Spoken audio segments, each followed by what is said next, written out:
मनुष्य के बर्बादी के 5 कारण जान लिया तो जिंदगी में कभी दुखी नहीं रहोगे।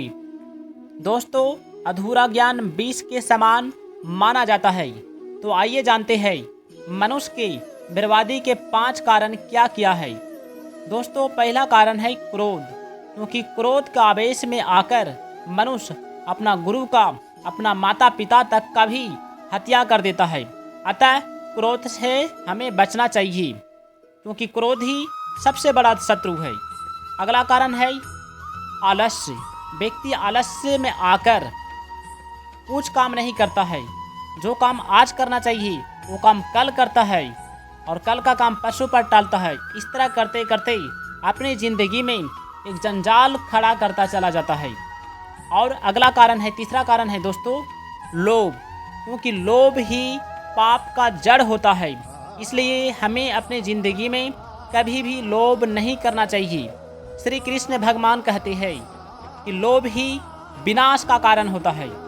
जब हम मन से इंद्रियों को अपने वश में कर लेते हैं तो इंद्रियां जिद नहीं करती। उनको जहां लगाना चाहिए वहीं में वे लग जाती है, और जहां से उनको हटाना चाहिए वहां से वो हट जाता है। जब कर्म अपने लिए न करके दूसरों के हित के लिए किया जाता है तो वह कर्म योग कहलाता है। अपने लिए कर्म करने से अपना संबंध कर्म तथा कर्म फल के साथ हो जाता है, और अपने लिए कर्म न करके दूसरों के लिए कर्म करने से कर्म तथा कर्म फल का संबंध दूसरों के साथ तथा परमात्मा का संबंध अपने साथ हो जाता है। जिस व्यक्ति के भीतर कर्म करने का वेग, आसक्ति, रुचि तो है, पर अपना कल्याण करने की इच्छा मुख्य है, ऐसे व्यक्ति को नए नए कर्म आरंभ करने की ज़रूरत नहीं है। उसके लिए केवल प्राप्त परिस्थिति का सदुपयोग करने की आवश्यकता है।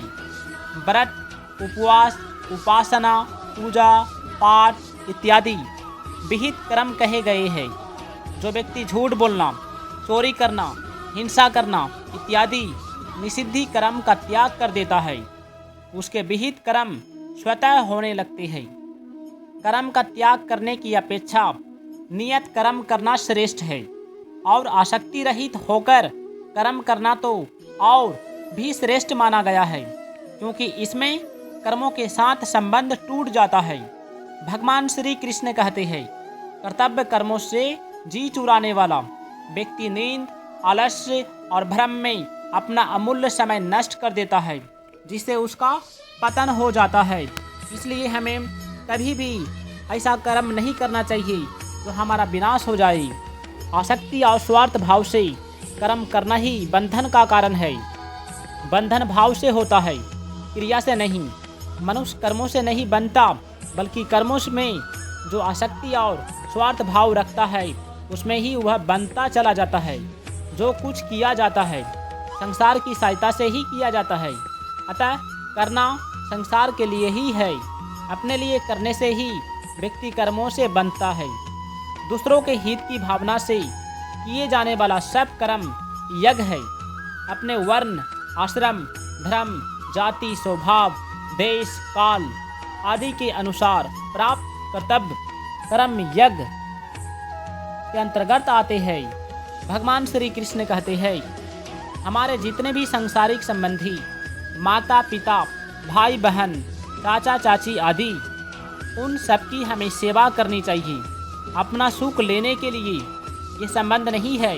हमारा जिनके साथ जैसा संबंध होता है उसी के अनुसार उनकी सेवा करना, मर्यादा के अनुसार उन्हें सुख पहुंचाना हमारा कर्तव्य है। उनसे कोई आशा रखना और उन पर अपना अधिकार मानना बहुत बड़ी भूल है। हम उनके ऋणी हैं और ऋण उतारने के लिए उनके यहाँ हमारा जन्म हुआ है। अतः निस्वार्थ भाव से उन संबंधियों की सेवा करना हमारा परम कर्तव्य है। अपने अपने कर्तव्य का पालन करने से स्वतः ही एक दूसरों की उन्नति होती है। मनुष्य का जन्म उसके अपने कल्याण के लिए ही मिलता है। इसलिए जो मनुष्य बिना किसी इच्छा के कर्तव्य कर्म करता है तो उसका कल्याण अवश्य ही होता है। व्यक्ति के लिए सृष्टि द्वारा जो भी कर्तव्य नियत किया गया है उसका उद्देश्य ईश्वर की प्राप्ति करना है, जो सभी का कल्याण करते हैं।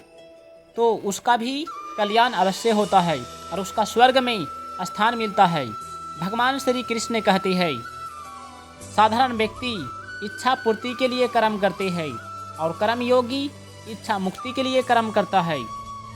सहज कर्म में यदि कोई दोष दिखाई दे तो भी उसका त्याग नहीं करना चाहिए, क्योंकि सहज कर्म को करता हुआ मनुष्य कभी पाप का भागी नहीं बनता।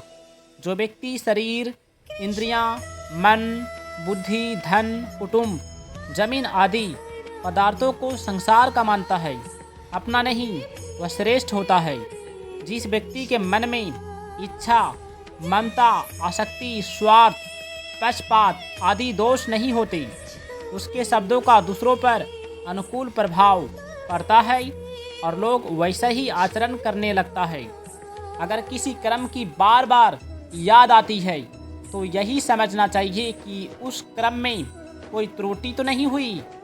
इच्छा मनुष्य से वह करा लेती है जो उसे नहीं करना चाहिए, अतः इच्छा पर हमें नियंत्रण करना परम आवश्यक होता है। जी हाँ दोस्तों, और अगला कारण है हिंसा। मनुष्य को कभी भी एक दूसरों से हिंसा नहीं करना चाहिए, अहंकार नहीं करना चाहिए। चाहे आप कितना भी बड़ा क्यों ना हो जाओ, कभी भी आप अहंकार मत कीजिए। आइए फिर जानते हैं श्री कृष्ण भगवान ने सबसे बड़ी बात क्या कहा। भगवान श्री कृष्ण कहते हैं, मैं अवतार तभी धारण करता हूँ तब संसार में धर्म की हानि होती है, मैं अधर्म में बढ़ जाता है तब सज्जनों को सुरक्षा करने के लिए, पापों के विनाश के लिए तथा पुनः धर्म की स्थापना के लिए मैं अवतार लेता हूँ। भगवान श्री कृष्ण अर्जुन से कहा, हे अर्जुन, मेरा अवतार लेना दिव्य है। जो मेरे दिव्य स्वरूप को समझ जाता है वह जन्म मरण के चक्र से मुक्त हो जाता है। सत्य, रज और तम तीनों गुणों से युक्त यह सृष्टि मेरे द्वारा ही बनाई गई है, फिर भी किसी कर्मफल का बंधन मुझे नहीं बांधता। इस सत्य को जो जान लेता है और निष्काम कर्म करता है वह भी बंधन मुक्त हो जाता है। पूर्व काल में हुए ऐसे ज्ञानी भक्तों के समान तुम्हें भी बिना फल की कामना के युद्ध आदि कर्म करने चाहिए।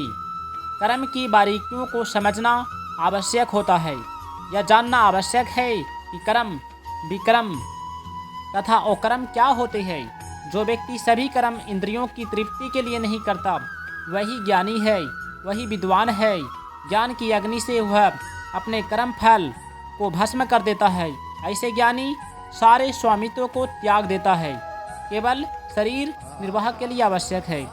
दोस्तों, यदि यह वीडियो आपको अच्छा लगा है तो इस वीडियो को लाइक करके चैनल को सब्सक्राइब कर दीजिएगा और नोटिफिकेशन को 1 अवश्य करें और कमेंट में जय श्री कृष्ण अवश्य लिखिएगा दोस्तों, और बताइए कि यह वीडियो कैसे लगा।